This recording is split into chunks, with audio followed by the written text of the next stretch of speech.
What do you get when sin encounters grace? Almost 28 years ago, my first daughter was born out of wedlock. Her mother and I were not married, but were acting like it. The first time I held Latia, although I was not in the family of God, I asked God for help to make me a good father to her. After getting married a month after she was born and having another girl 17 months later, and moving to Mobile, Alabama 14 months after that, God provided me an offer I could not refuse, His saving grace. I yielded and became a member of God's family in February 1997. Desiring a boy, God provided us with a son in 1999. We were content with 3 and started talking about what would it take for us to ensure we only had 3. But number 4 was born 13 months later. Shortly after that, I had a vasectomy.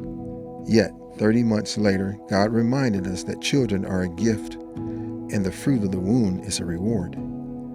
So out of obedience through personal conviction, God provided the means to have the vasectomy reversed. And 17 months later, number 5 was born. 16 months later, number 6 was born.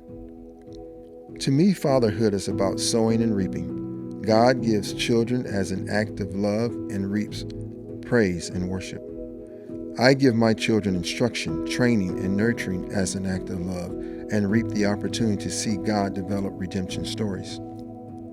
Fathers, do you view your duty as a dad as an obligation? Do you see yourself as a babysitter? Or do you see yourself as a receiver of gifts to be cherished and cared for? Is it an obligation to train your children, or is it a privilege?